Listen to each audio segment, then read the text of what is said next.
My son humiliated me in front of 200 people by saying I did not even pay for his birthday cake.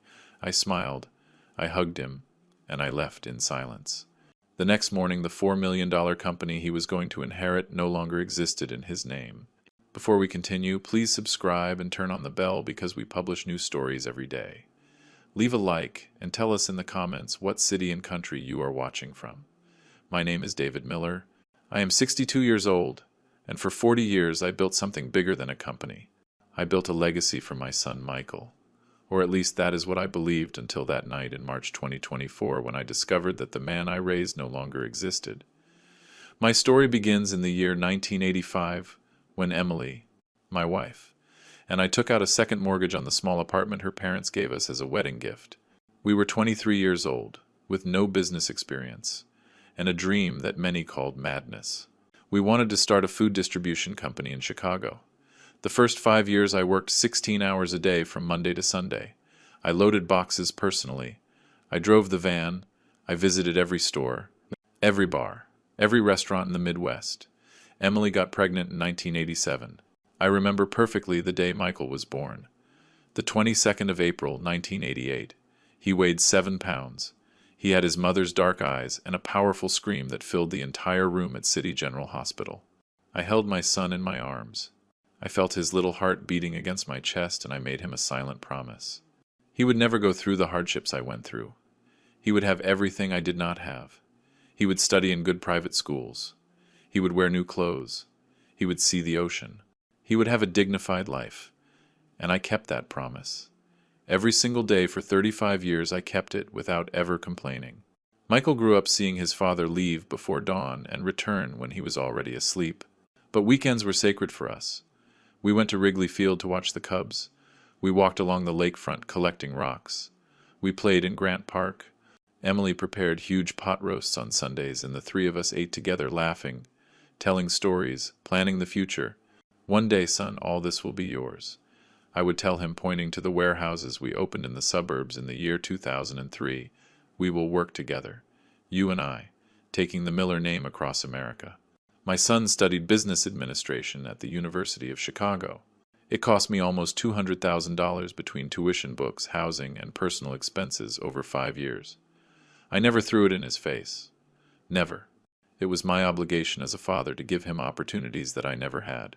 When he graduated in 2010 with good grades, I immediately brought him into the company as an assistant manager. I wanted him to learn from the bottom up, to understand every department, every process, every sacrifice behind every invoice. The following years were probably the best of my life. Michael worked by my side every day. He learned fast. He asked smart questions. He proposed improvements for the logistics systems. Emily and I celebrated our 30th wedding anniversary in 2015 with a small family dinner at our favorite restaurant downtown. My wife took my hand over the white tablecloth and whispered with that smile that I had been in love with for 3 decades. We did it, David. We built something beautiful together. I did not know that we only had 4 years left. Emily died on the 14th of March 2019. Pancreatic cancer. Diagnosed in October of the previous year. Too late. It advanced too fast. From the diagnosis to her last breath, only 5 months passed. 5 months of aggressive chemotherapy. Hospitals that smelled of fear and disinfectant. Medical hopes that vanished every week. Michael was present during those dark months. He visited his mother 3 times a week. He brought her favorite red carnations. He sat by her bed holding her hand for hours, while I worked 12 hours a day to pay for experimental treatments that the oncologists already knew were useless. The morning Emily died, Michael and I were next to her in room 207. My wife opened her eyes for the last time. She looked at both of us with that deep gaze that held all her love and smiled weakly. Take care of each other. Those were her last words. Barely a whisper. Then she simply stopped breathing. 32 years of marriage ended in that cold room smelling of medicine and withered flowers. The funeral was huge. Emily was loved by hundreds of people, company employees, old clients, neighbors from the old neighborhood, friends of a lifetime. Michael spoke beautiful words about his mother, about the strong woman who raised him with infinite love, about the exemplary marriage he witnessed for 35 years. He cried, hugging me in front of everyone. I also cried without shame. At that moment, holding him against my chest while he trembled with grief, I thought that at least we had each other, that the shared pain would keep us united as Emily would have wanted. The first months after losing Emily were absolutely devastating. The house felt like an empty mausoleum, without her contagious laugh, without her warm presence filling every corner. I kept setting 2 plates at the dining table out of pure habit and then brutally remembering that I would eat alone again. Michael came every Sunday religiously during that first year. We ate together in heavy silence. We shared memories of Emily. We looked through old photo albums. Sometimes we cried, hugging each other. Sometimes we smiled, remembering her jokes. They were hard moments, but necessary to heal together. But in October 2021, exactly 2.5 years after the funeral, Michael met someone. The first weeks were normal. Michael kept coming on Sundays, but now he spoke mainly about Jessica. He told me about their dates, their plans, their conversations until late at night. I listened patiently while I prepared the Sunday roast, Emily's favorite dish that I continued cooking every Sunday by tradition. "Dad, I think she is special," he confessed one afternoon in November, while we drank coffee on the porch. "I want you to meet her soon." I met her formally in December 2021 during a dinner at my house. Jessica arrived dressed elegantly with a bouquet of expensive flowers and impeccable manners. She spoke well. She smiled at the right moments. She asked polite questions about the company, but there was something in her eyes that did not quite convince me. A coldness behind the courtesy. A constant évaluation. She looked at the paintings, the furniture, the porcelain dishes that Emily collected, as if appraising every object. Michael was captivated, hanging on her every word, transformed into someone anxious to impress her. During dinner, Jessica casually mentioned her family. "My father, Robert Turner, owns textile companies in New York and Boston. He exports to Europe since 30 years ago." The way she said it with that subtle but unmistakable pride made me understand something. She was establishing hierarchies, comparing. Michael felt enthusiastic. "Mr. Turner is incredible, Dad. He manages 4 companies simultaneously. He travels constantly to Europe." I smiled politely, but discomfort settled in my stomach. January 2022 brought the first canceled Sunday. Michael called Saturday night. "Dad, sorry, but Jessica and I are going to spend the weekend in the Hamptons. Her cousins organized a family reunion." Understandable. Normal. "Do not worry, son. Have fun." I hung up the phone and looked at the dining table where I had already prepared ingredients to cook our traditional Sunday meal. I put everything away in silence. February. 3 Sundays canceled out of 4. "Dad, we have a commitment with Jessica's parents. Dad Robert invited us to his beach house in Florida." "Dad, I am exhausted. I need to rest this weekend." Every excuse arrived by text message. Never calls. Short answers. Empty emojis. I always responded the same. "It is okay, son. See you when you can." But the truth is that every Sunday I sat alone at that big table looking at the empty chair where Emily used to sit, and now also the empty chair where Michael used to laugh telling stories. I ate in silence, listening only to the noise of the fork against the ceramic plate. The house resonated with echoes of past conversations, of laughter that no longer existed. March 2022. Michael formally announced his engagement to Jessica during a dinner at the Turner's house to which I was invited. Robert Turner turned out to be exactly what I imagined. A 65-year-old man, heavy-set, powerful voice, dominant presence that filled any room. He greeted me with strong slaps on the back and a smile that did not reach his eyes. "David Miller." Finally. "Michael speaks wonders of you and your little distribution business in Chicago." Little. That word was left floating in the air like an offense disguised as a compliment. The Turner house in the suburbs was ostentatious. Italian marble floors, German crystal chandeliers, original paintings on every wall. During dinner, Robert monopolized every conversation, talking about his international contracts, his contacts in Paris, his diversified investments. Michael listened fascinated, nodding at every sentence, laughing exaggeratedly at every mediocre joke. I remained silent, observing how my son made himself small in front of that man trying desperately to win his approval. "Michael tells me he works in your family business," Robert commented, pouring himself more expensive wine. "How nice to maintain traditions, although the modern business world demands globalized vision." Disruptive strategies. Jessica smiled at her father with adoration. Michael nodded vigorously. Exactly, Mr. Turner. I have been suggesting to Dad to modernize some processes. He looked at me seeking validation. I felt a strange pang in my chest. April, May, June 2022. Family Sundays disappeared completely. Michael spent every weekend with the Turners. When I tried to call him, he answered hurriedly. Dad, I am busy, I will call you later. He never called later. Our conversations were reduced to brief exchanges about work matters. In the office, he was professional, efficient, distant. The affectionate son who hugged me spontaneously had been replaced by a polite employee. I started eating dinner alone permanently.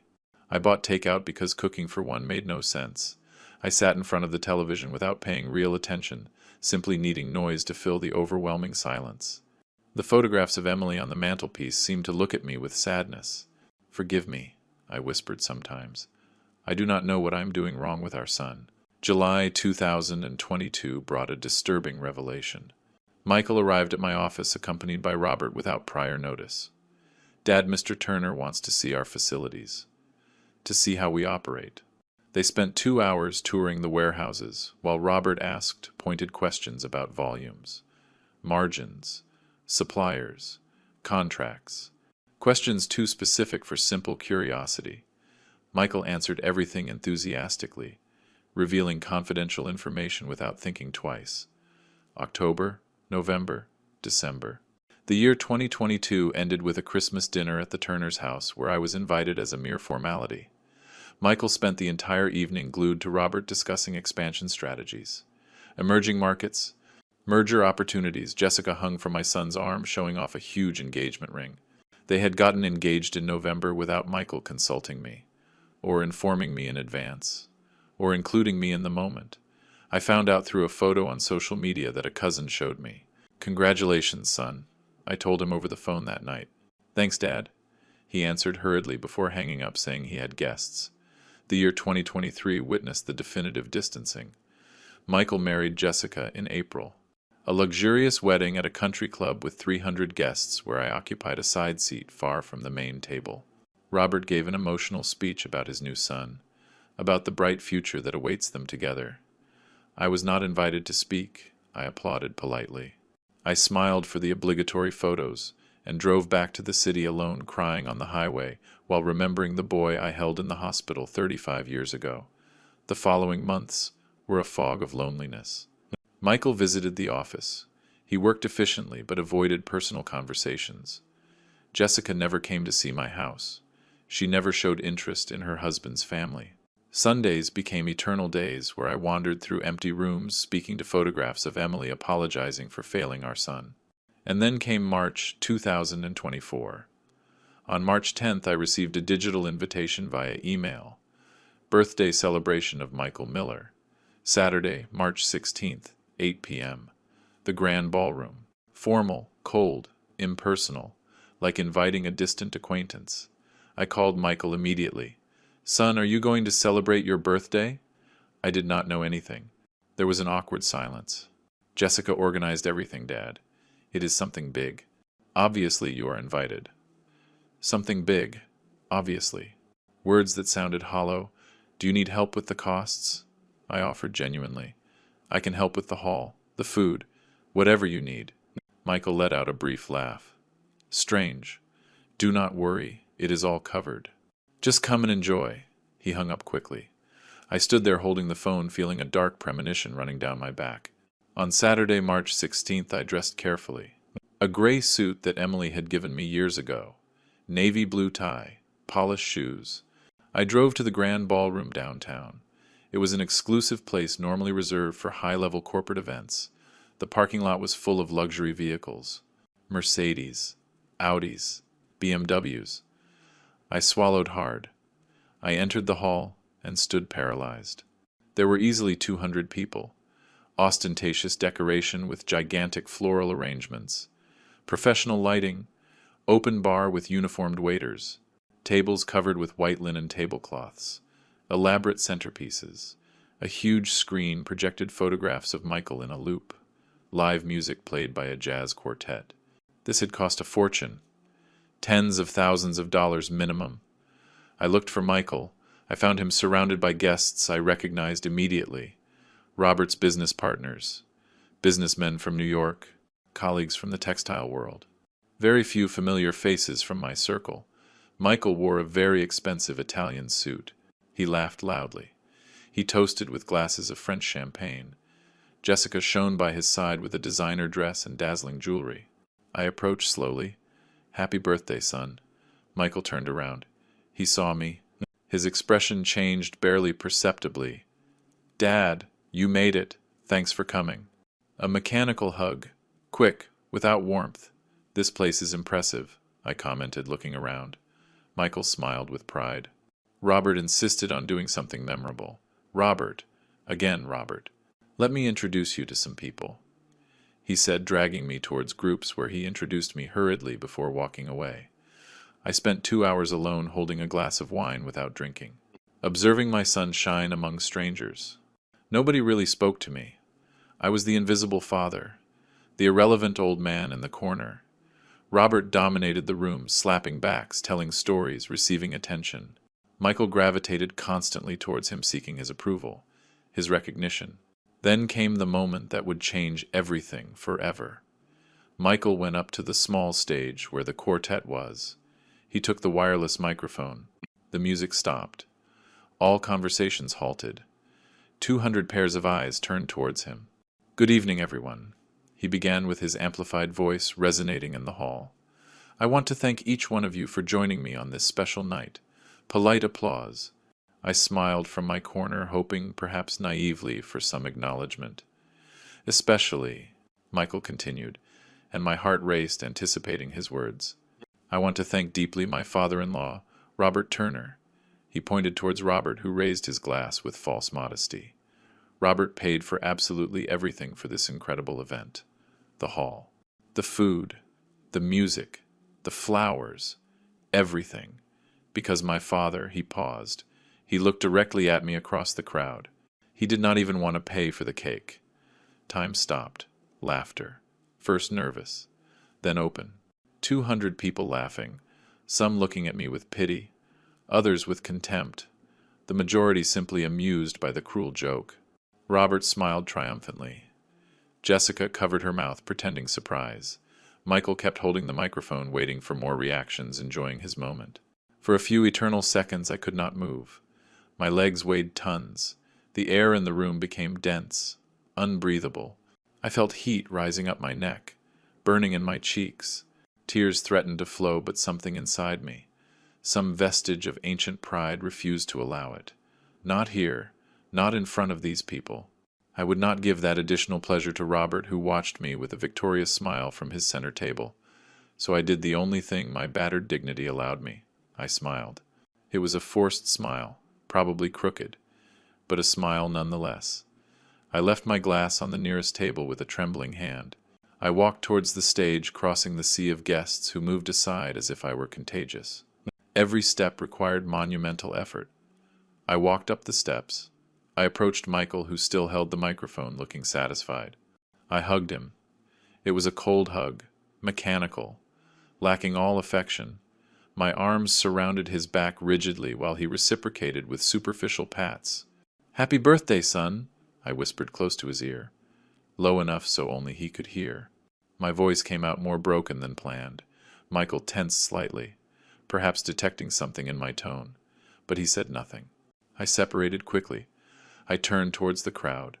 I maintained that forced smile a few seconds more. I nodded briefly as if accepting the joke, and I walked down from the stage. The music resumed almost immediately. Conversations resumed their course. I was irrelevant again. The moment of amusement had passed. I walked towards the exit without looking back, without saying goodbye, without seeking explanations. I crossed the luxurious lobby with legs that barely responded. I handed the ticket to the valet parking with trembling hands. I waited 5 endless minutes under the artificial lights of the building while my 2015 Ford sedan was brought around. A modest car compared to the luxury German vehicles surrounding the parking lot. I got into the car. I closed the door. I started the engine. I drove towards the exit slowly, professionally. I turned left joining the night traffic of Chicago. It was 11:15 at night, Saturday. The city glowed with youthful life. Groups of young people laughed on the sidewalks. Couples walked holding hands. The world continued normally while mine crumbled. I drove aimlessly. I passed through downtown. I crossed the bridge over the river. I took empty avenues towards the outskirts. My hands gripped the steering wheel with painful force. I was breathing heavily. The knot in my throat grew unbearable. Finally, on a dark residential street, I stopped. I turned off the engine. Absolute silence. Only the distant sound of some television on in a nearby house. I looked forward, seeing nothing really, lost in the void. And then I broke completely. I cried, like I had not cried since Emily's funeral. Deep sobs. Violent, heartbreaking shakes that racked my whole body. I hit the steering wheel with helplessness. I screamed inside the closed car. 40 years of work, sacrifices, unconditional love, reduced to a cruel joke in front of 200 strangers. My son chose to humiliate me publicly, to win the approval of a man who openly manipulated him. Tears fogged my glasses. I took them off. I left them on the passenger seat. I covered my face with both hands. I thought of Emily. "Forgive me," I whispered towards the roof of the vehicle. "I failed our son. I did not know how to protect him. I did not know how to teach him what really matters." I felt her absence as an open wound again. 5 years without her, and it still hurt like the first day. I remained like that I do not know how long. Maybe 20 minutes. Maybe an hour. Eventually the tears ran out. The crying gave way to ragged breathing. Then to long sighs. Finally to a hollow silence. I wiped my face with the sleeve of my jacket. I put my glasses back on. I looked at my reflection in the rearview mirror. A 62-year-old man. Red eyes, gaunt face, devastated expression, but something had changed in those minutes of absolute pain. A cold clarity emerged from the center of my chest. A decision crystallizing. I was not going to keep living like this. I would not beg for my son's affection anymore. I would not plead for crumbs of attention. I would not accept humiliation after humiliation, hoping that one day Michael would remember who sacrificed everything for him. Emily would have wanted me to take care of myself, to respect myself, and that is what I would do. I started the engine again. I looked at the dashboard clock, 12:37 in the morning. I took my phone. I had 3 missed calls from Michael, probably worried about appearances, not about me, really. I ignored the notifications. Instead of answering, I looked for a specific contact in my agenda. Sarah Evans, lawyer specializing in commercial law and estates. She had worked with me years ago on the legal restructuring of the company. A brilliant woman, meticulous, discreet. I sent her a text message. "Sarah, I need to meet urgently on Monday. Confidential and delicate matter. Available first hour?" The answer arrived surprisingly fast for being midnight on a Saturday. "Good morning, David." "Sure, 8 in the morning at my office. Is everything okay?" "Soon everything will be okay," I replied. "Thanks." I finally drove home. The apartment where Emily and I lived for 30 years. Where we raised Michael. Where we shared thousands of meals, conversations, laughter, dreams. Now empty, except for memories and photographs. I entered without turning on lights. I went straight to my study. I turned on the desk lamp. I took out folders carefully filed for decades, company and corporation documents, business records, contracts, wills, powers of attorney. Everything perfectly organized as I always used to do. I passed the rest of that early morning reviewing every paper, every clause, every signature, taking notes, calculating, planning meticulously. I finally replied to Michael at 9. "I am fine. Needed fresh air. We will talk later." Nothing more. Dry. Distant.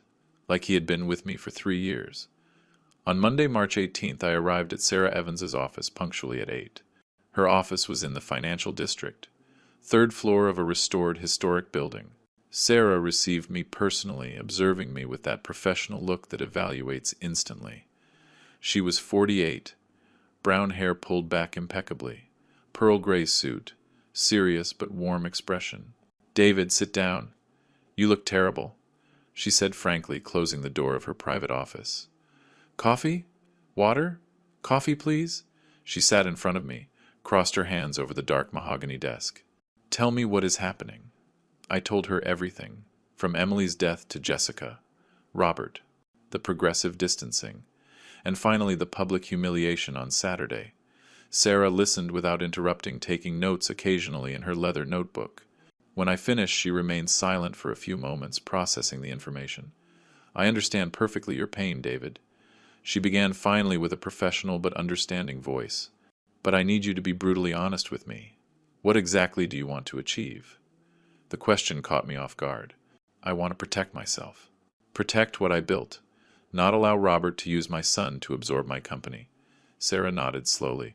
Are you willing to take drastic decisions that will permanently change your relationship with Michael?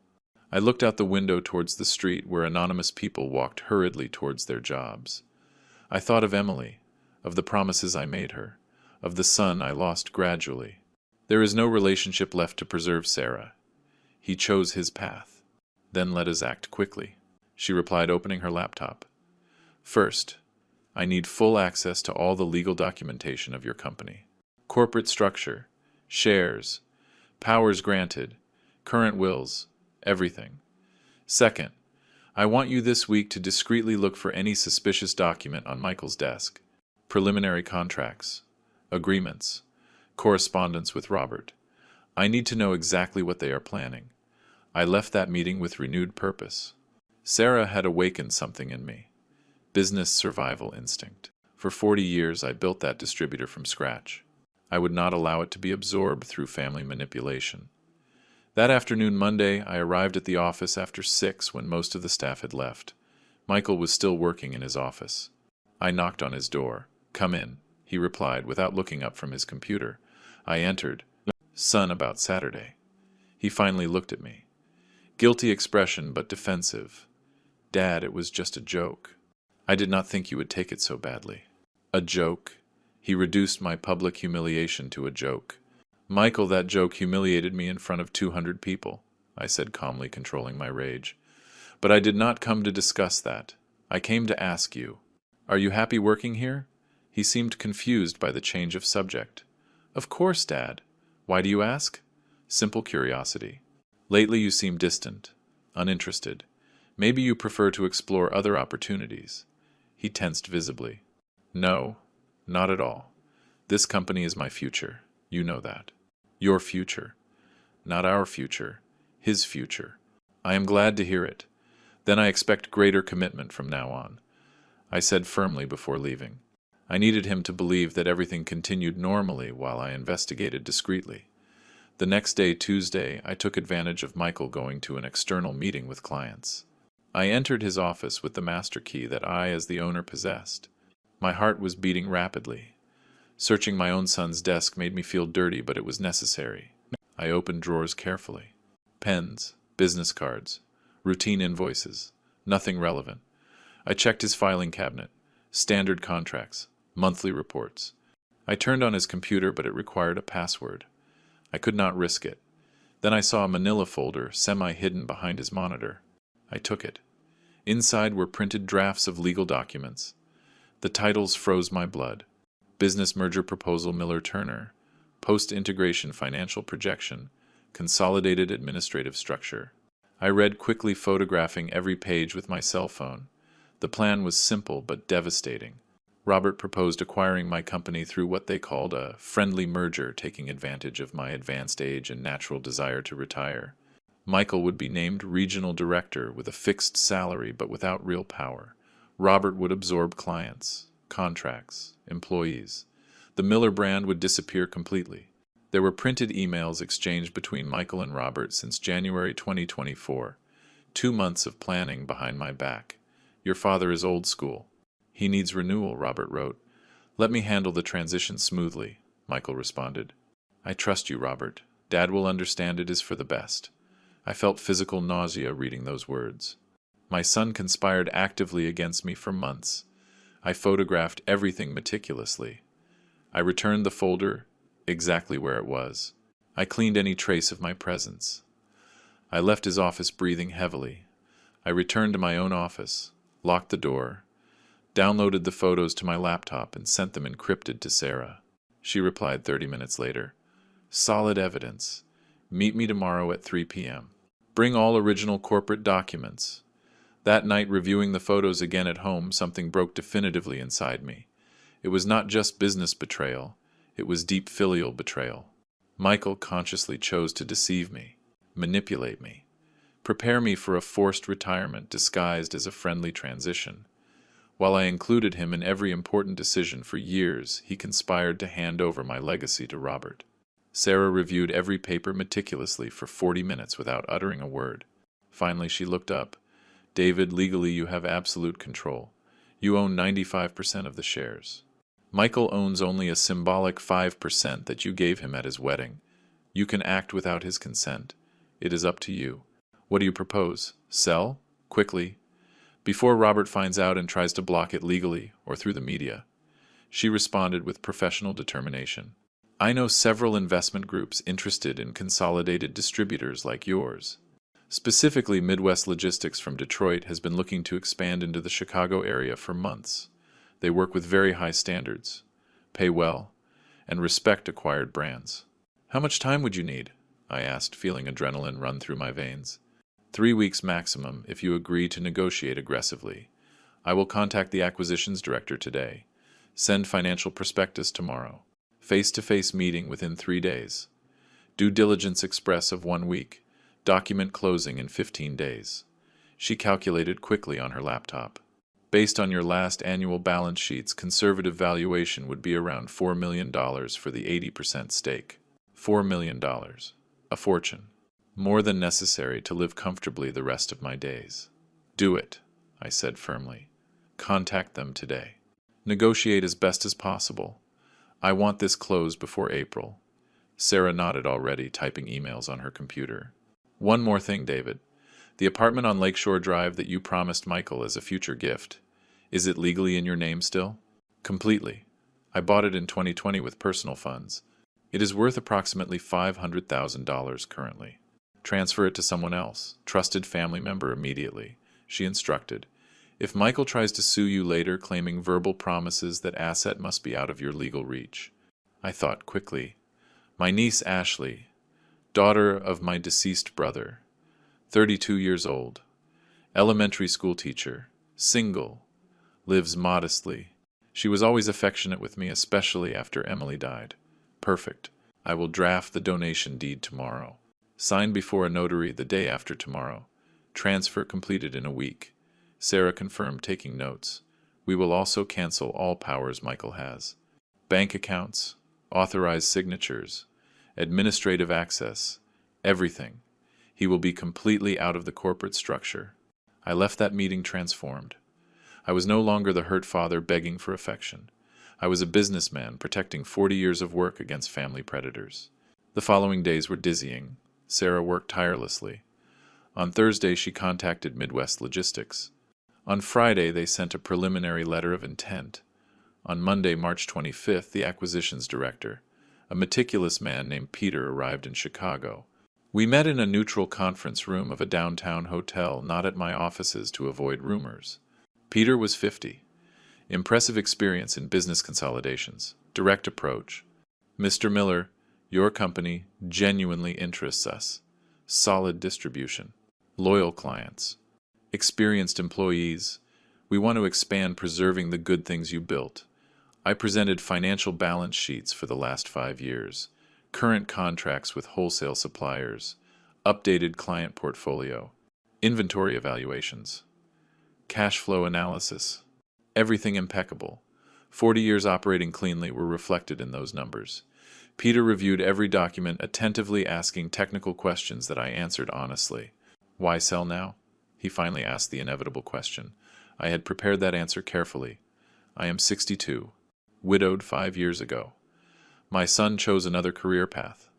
I have no heirs interested in continuing this. I prefer to sell to serious buyers than let it deteriorate slowly. Technically true, although omitting painful details. Peter nodded understandingly. I understand perfectly. I propose a valuation of $5 million for 100% of the shares. You retain 20% as passive investment if you want residual income. Or we sell 80% for $4 million payable completely at closing. I looked at Sarah, who nodded almost imperceptibly. 80%. One single payment. No future participation, I replied. We closed the preliminary agreement that same afternoon. Peter initiated due diligence immediately with a team of auditors that arrived from Detroit. For a week, they reviewed absolutely everything: account books, tax returns, labor contracts, property titles of warehouses, health records, operating licenses. They found 0 irregularities, 40 years of honest and transparent management. Michael suspected nothing. I continued arriving at the office normally, supervising routine operations, maintaining appearances. The auditors worked discreetly in the file room, introducing themselves as operational efficiency consultants. My son was too busy planning with Robert to notice details. On Friday, April 5th, Sarah called me. Everything ready. Document closing scheduled for Monday, April 8th. 10 a.m. law office on State Street. Bring identification and prepare to sign a lot. My hand trembled slightly holding the phone. It was real. It was happening. That weekend was surreal. I walked through my house touching furniture Emily chose, looking at photos of Michael as a child, remembering decades of family life. I did not feel regret. I felt anticipated liberation. On Saturday, I visited my niece Ashley. She lives in a nearby suburb. Small but cozy apartment. I explained everything honestly. Michael's betrayal, my decision to sell, the apartment I would transfer to her name. Ashley cried, hugging me. Uncle David, I am so sorry for what Michael did to you. You do not deserve that pain. That is why I need to protect myself, Ashley. That apartment is worth $500,000. It will be legally yours, but I trust you will never use it against me. Never, Uncle. Never, she promised solemnly. Monday, April 8th, 10 a.m., Elegant Law Office in downtown Chicago. Sarah waited for me along with Peter and the legal team of Midwest Logistics. We signed for 2 hours. Sale and purchase deeds, share transfers, revoked powers, liability releases. My signature appeared hundreds of times on official documents. I drove straight home. I turned off my cell phone. I needed silence before the inevitable storm. Meanwhile, as I learned later from loyal employees, Michael arrived at the office at approximately 2:30 in the afternoon. He found the parking lot full of unknown vehicles. He entered the building confused. The receptionist Linda, who had been working with me for 20 years, stopped him nervously. Mr. Michael, there are new people in management. They say they are the new owners. Michael paled instantly. He ran up the stairs towards his office. He found the door locked. Inside, 2 men in suits were reviewing files. He knocked furiously. A man of about 40 opened. Yes? How can I help you? This is my office. Who are you? Michael demanded with an altered voice. We are representatives of Midwest Logistics, new majority owners as of today. You are Michael Miller, the owner's son. The man consulted a digital tablet. Michael Miller. Here it is. Operations manager until today. Your employment contract has been terminated effective immediately. You have until 5 p.m. to collect personal belongings. Security will accompany you. Michael recoiled as if he had received a physical blow. This is impossible. My father would not do this. You must be mistaken. He ran towards my office on the 3rd floor. The door was also locked. He knocked desperately. Nobody answered. He went down looking for Linda. Where is my father? Linda had tears in her eyes. I do not know, Mr. Michael. I only know that this morning these gentlemen arrived with official documents saying they bought the company. Mr. David has not come today. Michael took out his phone, trembling. He dialed my number. Voicemail. Dad, answer. Please. What is going on? He dialed again. Voicemail again. Voicemail. During the next 4 hours, he called 29 times exactly. He left increasingly desperate messages that I listened to days later. Message 1, 2:40 p.m. Dad, there are people saying you sold the company. Tell me it is a mistake. Message 5, 3:10 p.m. Dad, answer. This cannot be happening. You sold without telling me anything? Message 12, 4:05 p.m. Dad, please, I need to talk to you. I am scared. Call me. Message 2:2, 5:30 p.m. Dad, forgive me. Forgive me for Saturday. Forgive me for everything. But do not do this to me. I am your son. Message 29. 6:40 p.m. I do not know what to say anymore. Just call me when you can. But I did not call. Not that night. Michael, desperate, contacted Robert. They met at a coffee shop near the offices at 7 in the evening. As a waiter I knew told me later, Robert arrived visibly furious. How did you let this happen? He shouted at him as soon as they sat down. I do not know. Dad never mentioned anything. There were never signs, Michael replied with a broken voice. Signs? You humiliated your father publicly and you did not even have the decency to watch him afterwards. Robert spat with contempt. That old man played us masterfully. He sold while we were planning the merger. Now we have nothing. 3 months of work lost. Michael tried to defend himself. Robert, can we talk to him? Convince him to reverse it? Do not be naive. That sale is closed legally. Your father is not stupid. He hired good lawyers. Robert stood up abruptly. I thought you were smarter, Michael. I thought you knew how to handle your father. I was wrong about you. He left $20 on the table and left the cafe without looking back. Michael remained sitting alone, holding his head with both hands. When he arrived home that night, Jessica was waiting for him. She had heard rumors. The business world is small. News travels fast.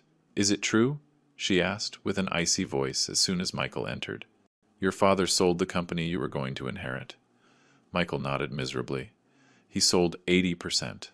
I have no job anymore. There is no future inheritance. The silence that followed was crushing. Jessica walked towards the window, looking at the night city. My father invested a lot of time in you, thinking you had a solid business future. Expenses on that ridiculous party to impress contacts. Introductions to important partners. And it turns out your father is smarter than all of us together. She turned, looking at him with calculated coldness. What do you have now, Michael? What do you offer me? I have savings. I will look for another job. I am an experienced manager. He tried to defend himself weakly. Jessica let out a bitter laugh.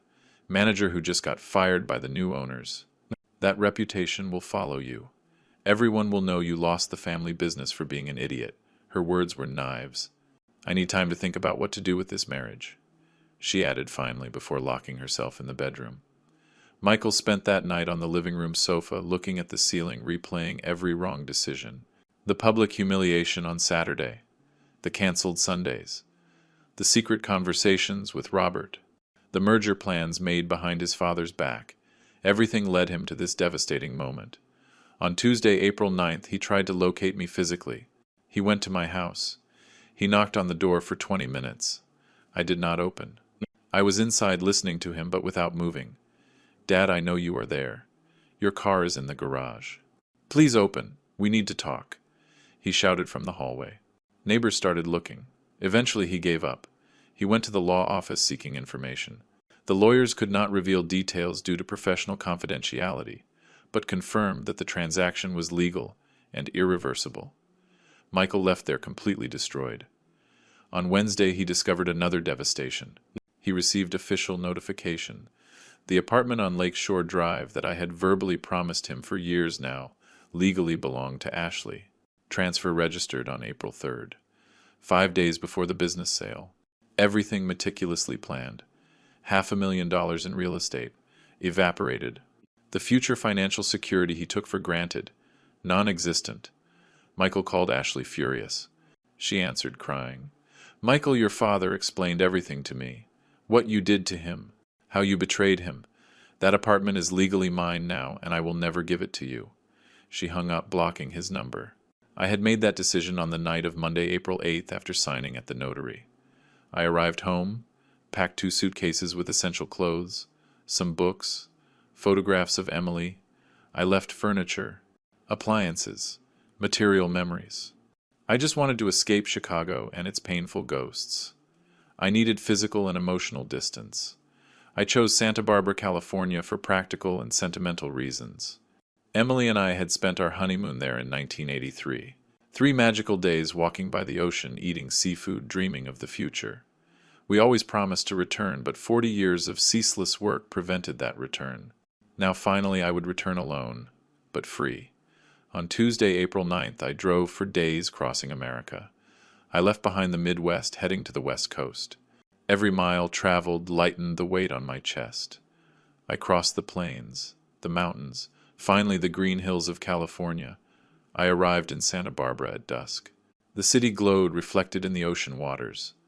I breathed deeply the salty air. For the first time in months, I felt something resembling peace. I stayed initially in a modest hotel. For 2 weeks, I looked for permanent housing.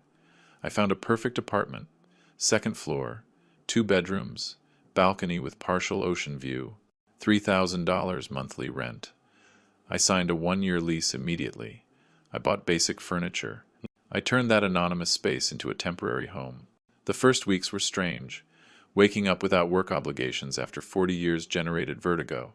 I walked through the city for hours aimlessly. I walked along the pier. I sat on benches, watching the ocean, reading novels. I never had time to enjoy simply existing without pressures. Gradually, I established new routines. I ate breakfast at home quietly.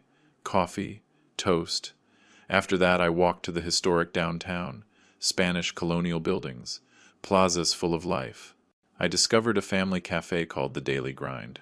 It was a tiny place, barely 6 tables run by an older couple, Tom and Mary, who had been serving perfect coffees for 30 years.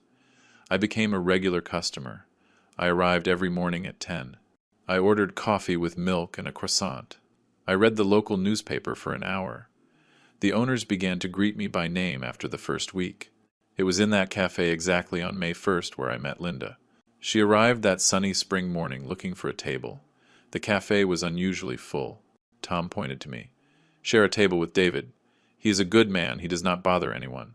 Linda hesitated momentarily. Then she smiled tiredly. "Thanks. If the gentleman does not mind." I looked up from my newspaper. "Not at all. Go ahead, please." She sat in front of me.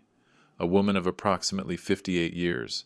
Brown hair with natural gray streaks tied in a simple ponytail. No makeup. Deep and sad honey-colored eyes. She wore comfortable clothes, jeans, navy blue sweater, sneakers. She carried a worn book under her arm, 100 Years of Solitude by Garcia Marquez. We ordered our coffees in silence. She took out the book. I returned to my newspaper. 20 minutes passed without exchanging a word. We mutually respected our spaces.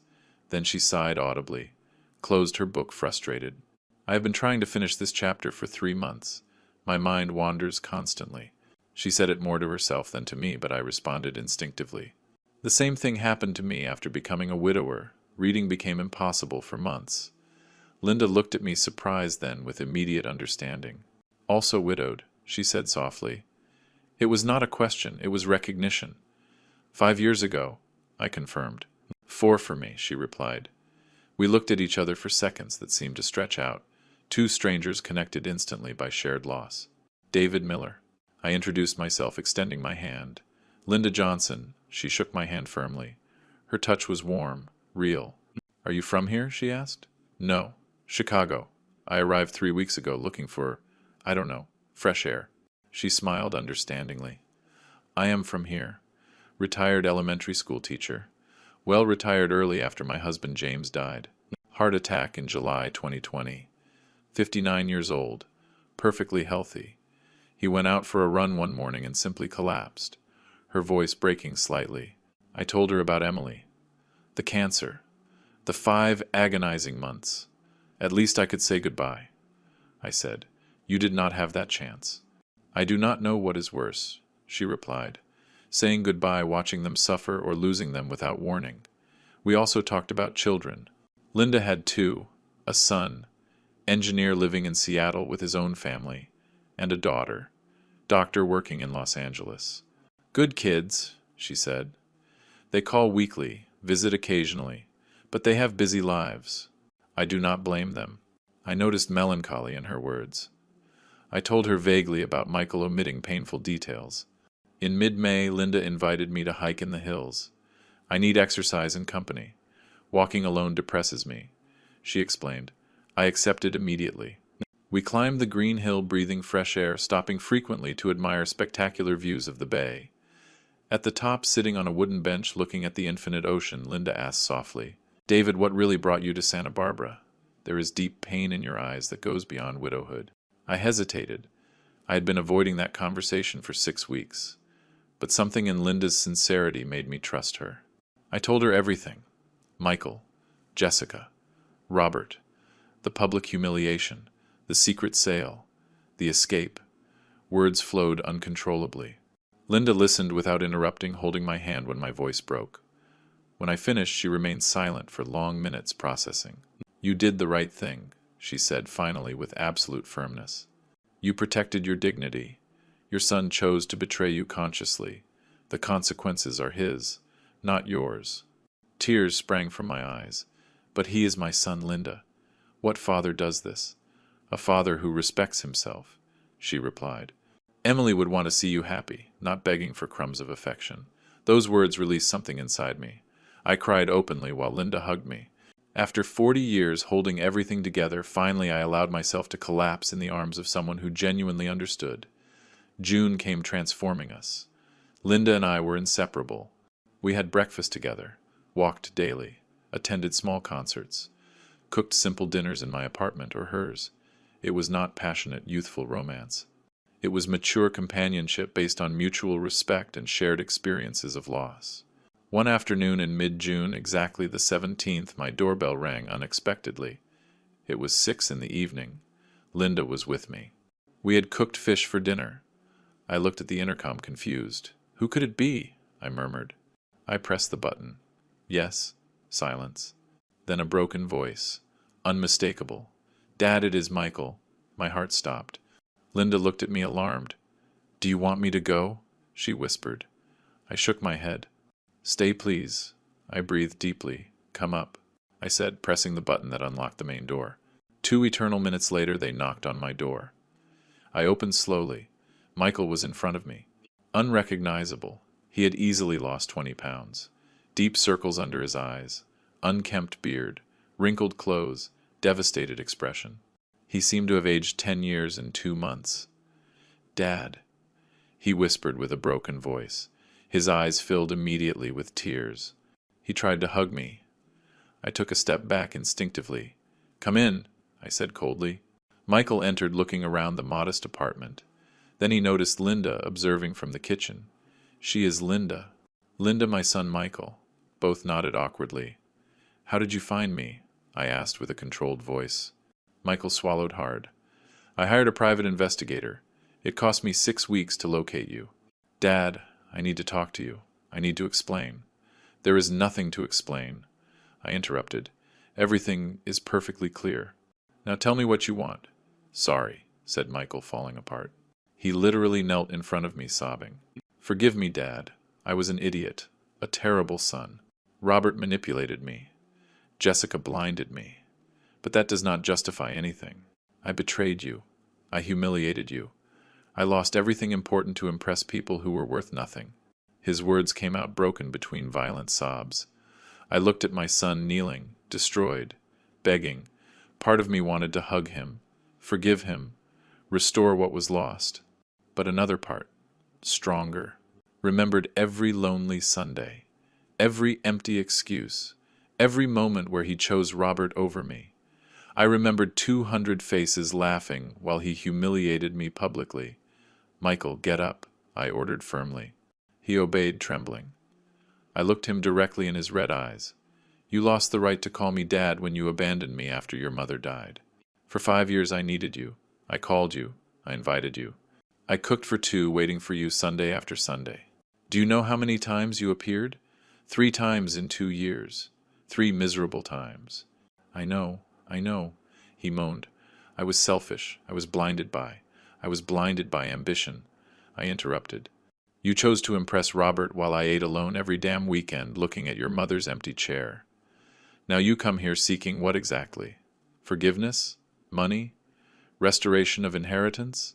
"I just want you back," he cried. "I lost everything, Dad. The company, the apartment. Jessica left me 3 weeks ago. Robert does not speak to me. I am working as a junior manager in a logistics company earning minimum wage. I live alone in a rented apartment. But none of that matters. The only thing that matters is that I lost my father for being an idiot. You did not lose your father, I said with a calm but firm voice. You abandoned your father. There is a substantial difference. I looked for you tirelessly for years. You ignored me systematically. The consequences of your actions are yours exclusively. Live with them. Linda watched silently from the kitchen, tears running down her cheeks. Is there no chance to fix this? Michael pleaded desperately. None? I looked at him for a long time. Michael, you are 36 years old enough to rebuild a life independently. Learn from this. Value those who love you unconditionally, before losing them permanently. But I can no longer be that person for you. I need peace after decades of sacrifice. Michael looked towards Linda, seeking perhaps an ally, but she simply shook her head gently. Your father deserves peace, she said with compassion but firmness. Respect that at least. Michael nodded, defeated. Can I call you occasionally? Know that you are okay? I considered the question carefully. No. I need to close this chapter completely. Find your own way without depending on me. I extended my hand formally. Michael shook it, trembling. Then he tried to hug me one last time. I allowed the hug, briefly feeling his body shake with sobs, but I did not reciprocate with affection. It was a hug of definitive farewell. Take care, Michael, I said, separating myself. That is all I can offer you. My son left the apartment walking like an old man. Linda closed the door behind him. She hugged me immediately while I processed the encounter. You did the right thing, she whispered. It was incredibly difficult, but right. I nodded against her shoulder, allowing myself to feel the sharp pain of that definitive closure. That night, I did not sleep well. Images of Michael as a child laughing on the beach, celebrating birthdays, graduating college, contrasted cruelly with the destroyed man I had just said goodbye to. Part of me questioned if I had been too hard, but I also remembered every broken promise, every ignored Sunday, every choice where Robert mattered more than me. Linda stayed with me that night, simply holding my hand in silence. Her presence was healing balm. In the morning, while we drank coffee watching the sunrise from my balcony, she told me, David, you spent decades building for others. Now build something for yourself. She was right.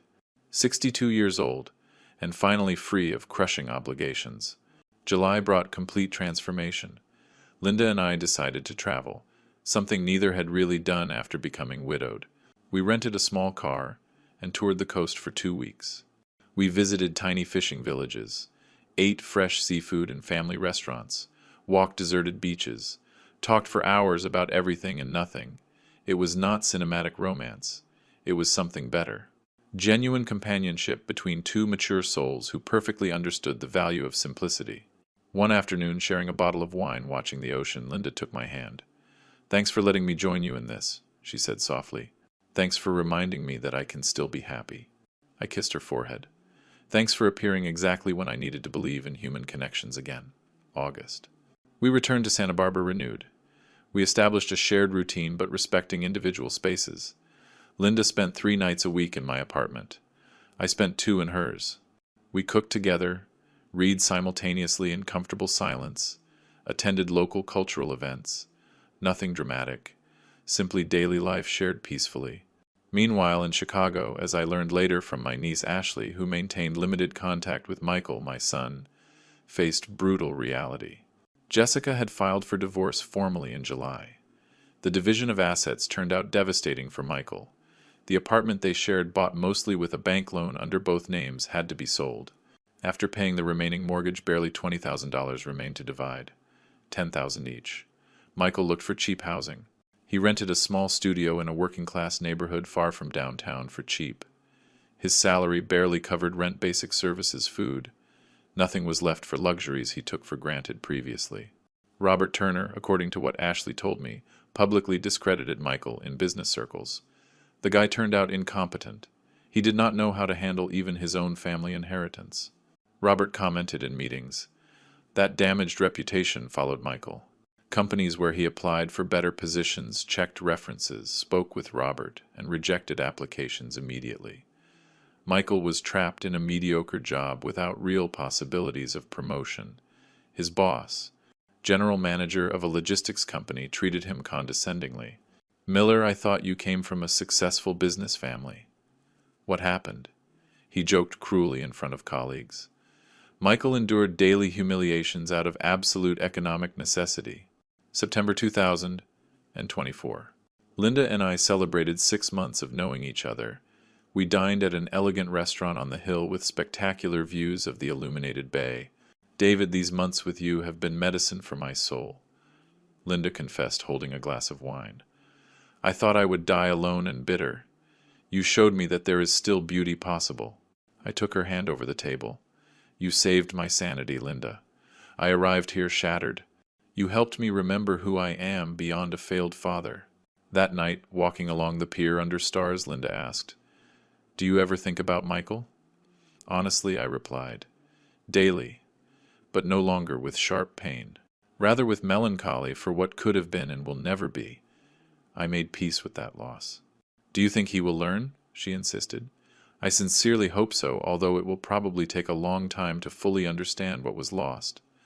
My life now is radically different.